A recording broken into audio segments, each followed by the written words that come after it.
voy a presentar a nuestra segunda, a la segunda persona que va a exponer hoy. Paula Fleissner es doctora en filosofía por la Universidad de Buenos Aires, e investigadora del CONICET en Argentina. Es docente de estética en el Departamento de Filosofía de la UBA, la Universidad de Buenos Aires, y trabaja temas de estética contemporánea desde una perspectiva materialista posthumana. Ha coeditado el libro El situacionismo y sus derivas actuales y escrito también varios artículos sobre la relación entre Guy Debord y Giorgio Agamben. El nombre de su ponencia es Ciudad situada, planeta sitiado, Debord ante el desafío del antropoceno. Como dije al principio, para la gente que ha llegado ahora, la idea es que presenten cada una de nuestros exponentes y al final tenemos una tanda de conversación. Paula, te dejo la palabra y muchas gracias. Muchas gracias, Matías. Muchas gracias, Francisco, también por la invitación. Quisiera hacer mías las palabras de Adolfo Vera en la mesa anterior cuando decía que no es especialista en Debord, pero yo de verdad no lo soy. Y también hacer mías las palabras acerca de que lo que iba a hacer es un experimento, porque en efecto lo que les voy a leer ahora es un pequeño experimento de lectura posible a partir de las obsesiones personales que tengo en este momento. Voy a empezar con una cita de algo que cuenta Donna Haraway en una entrevista que dice lo siguiente. Dice Horkheimer, quien no esté preparado para hablar del capitalismo deberá también mantenerse en silencio sobre el fascismo. Y dice Donna Haraway, que dice el grupo Fictilis, quien no esté preparado para hablar del capitalismo debería también mantenerse en silencio sobre el antropoceno. Leo entonces. La así llamada cuestión ecológica no fue una de las preocupaciones centrales del situacionismo. Tampoco lo fue el antihumanismo que comenzaba a aflorar en la segunda posguerra. Sin embargo, no solo las teorías de la psicogeografía, el urbanismo unitario y el de Tournemont pueden ser vistas como una crítica temprana a un mundo cada vez más antropocéntrico, sino que las reflexiones de Debord acerca del espectáculo como, cito, una enorme positividad indiscutible e inaccesible, como lo llama en la Sociedad del Espectáculo, y su diagnóstico posterior acerca de la certeza científica sobre las consecuencias del dominio total de la naturaleza en el planeta enfermo, podrían permitirnos preguntar qué puede decir sobre el antropoceno quien se ha dedicado a la crítica radical del capitalismo en la época del espectáculo.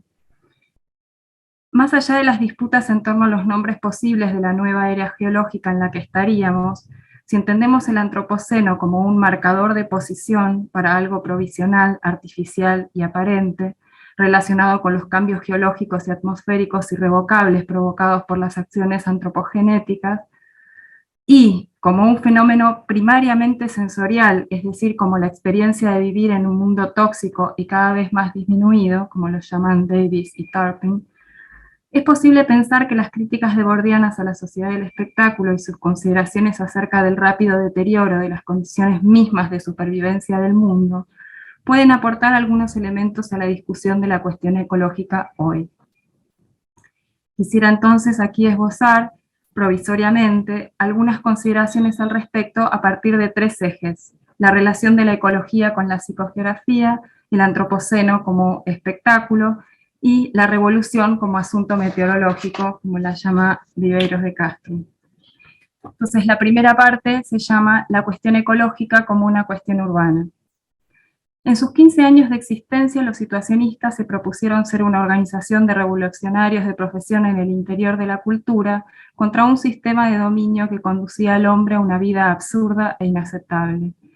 El desarrollo económico y productivo de la segunda posguerra y la euforia por la reconstrucción material de la sociedad les resultaban intolerables, pues solo acarreaban la miseria y el despojo de los deseos en la vida cotidiana. Sin embargo, no se trataba de rechazar sin más el desarrollo tecnológico, sino de luchar con el poder por el control del progreso.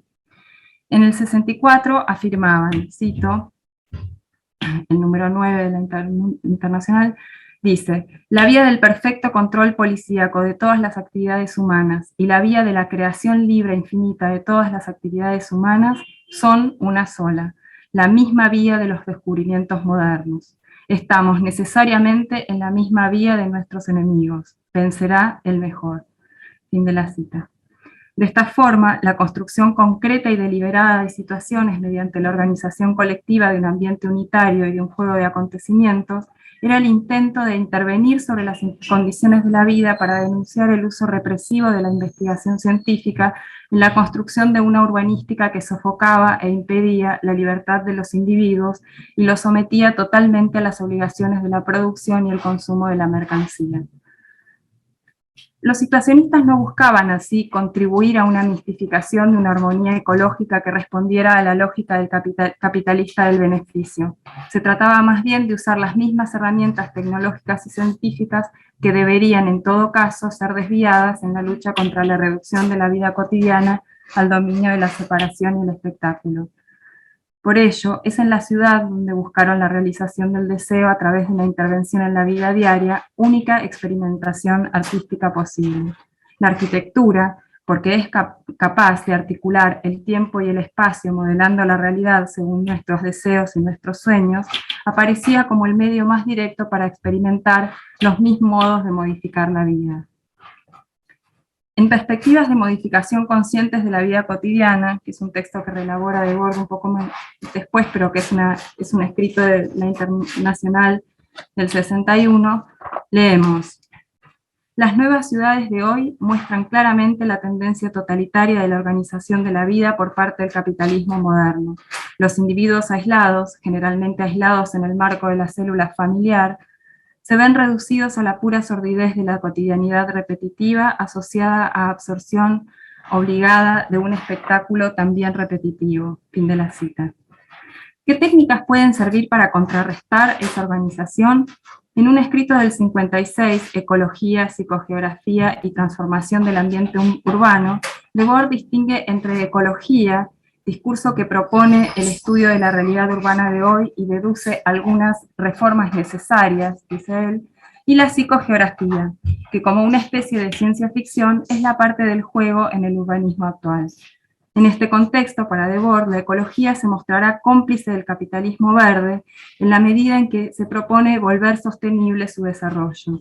Asociada a las teorías funcionalistas que se ocupan del hábitat humano, la ecología tiene los mismos presupuestos que el urbanismo dominante: la destrucción del entorno natural en la transformación radical del ambiente citadino.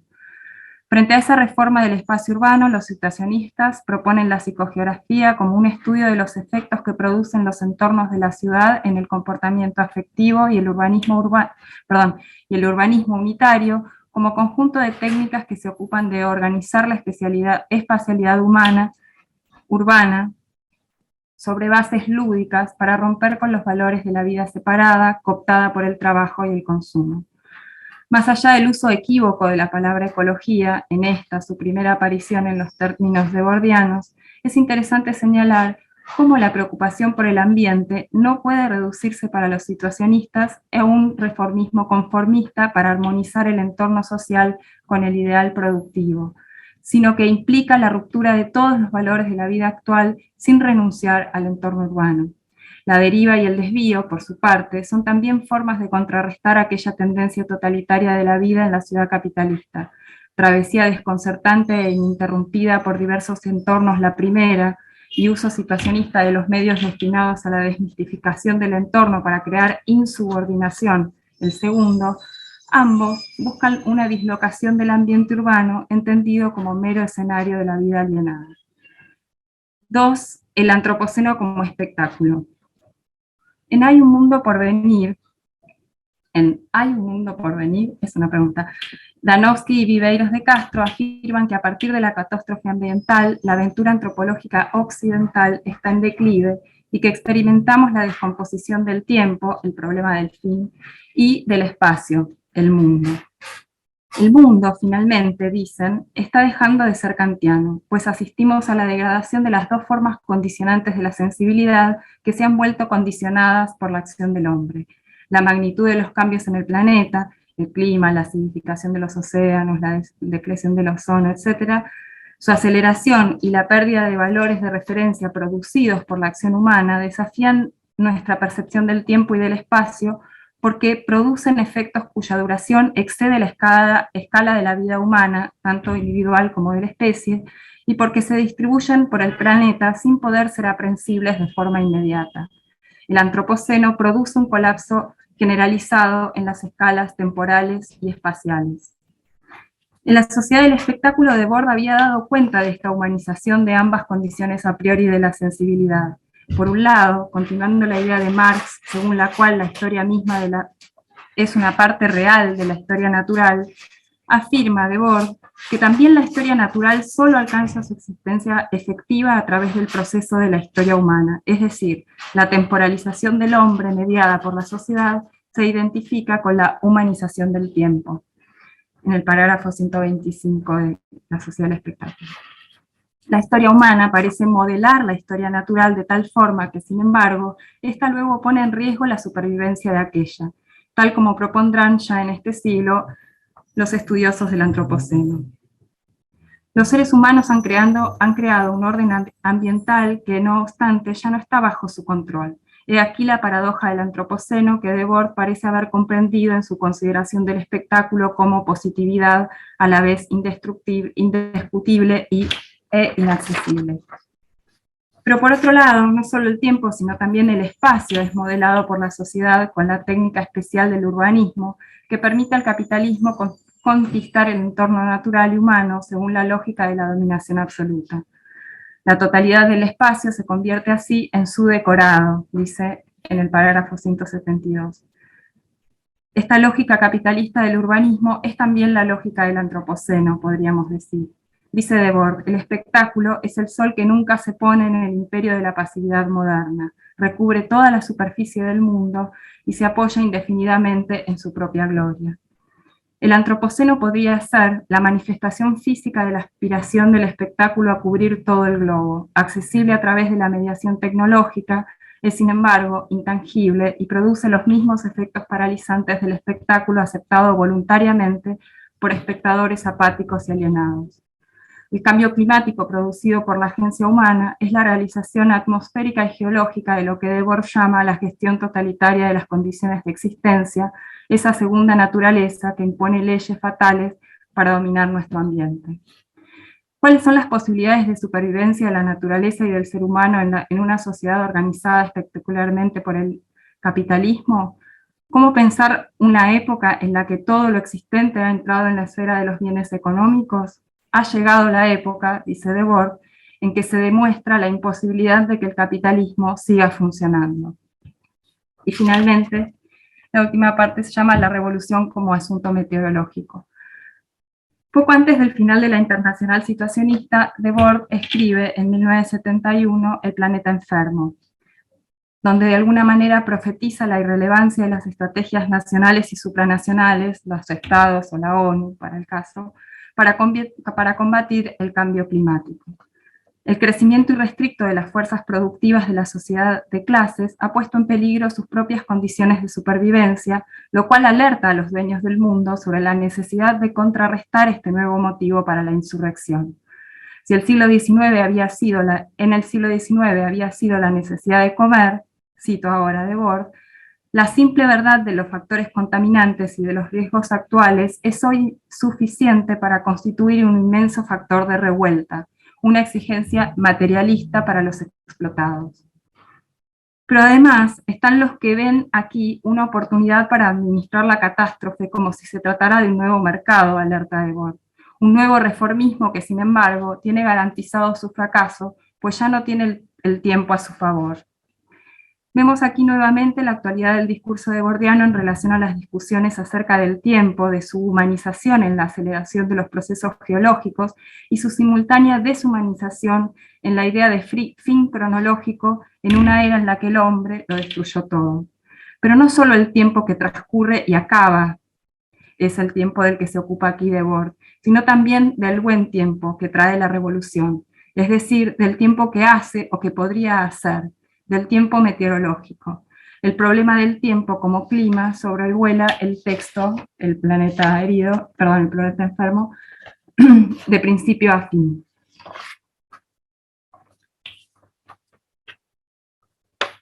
Aunque la contaminación y la revolución son dos palabras de moda que el espectáculo presenta de manera ilusoria, dice Debord, se está desarrollando un proceso real de movimientos antagónicos en el que la primera es el estadio supremo de la producción mercantil y la segunda es el proyecto de negación total de dicha producción. La época que tiene los medios técnicos para alterar las condiciones de vida sobre el planeta es la que puede medir con esos mismos medios el rápido deterioro de las condiciones de supervivencia de la vida planetaria. Nos enfrentamos así al problema mismo de la posibilidad material de existencia del mundo.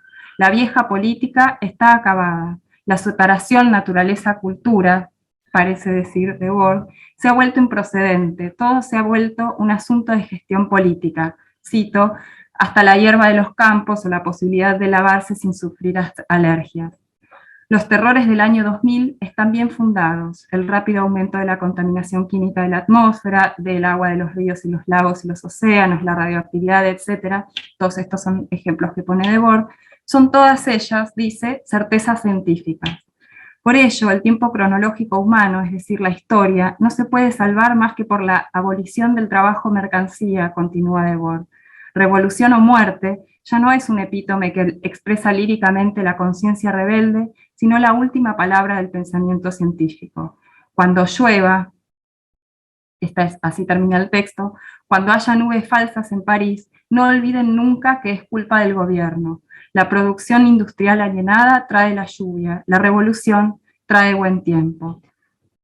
Leído desde las discusiones filosóficas actuales en torno al cambio climático, por ejemplo, las consideraciones sobre el capitaloceno de Jason Moore, podríamos pensar este diagnóstico como el señalamiento de que la posibilidad misma del tiempo cronológico, de un buen futuro, depende del buen tiempo meteorológico que solo puede traer la revolución, es decir, la abolición del extractivismo capitalista que ha enfermado el planeta transformándolo en un decorado para la sociedad enferma que lo administra. Si la vieja política antropocéntrica ha muerto, pues todo es ahora un agente políticamente relevante, pues entonces una revolución deberá traernos alianzas ontológicas intermundiales que habiliten una cosmopolítica interreinos. Muchas gracias. Gracias, Paula.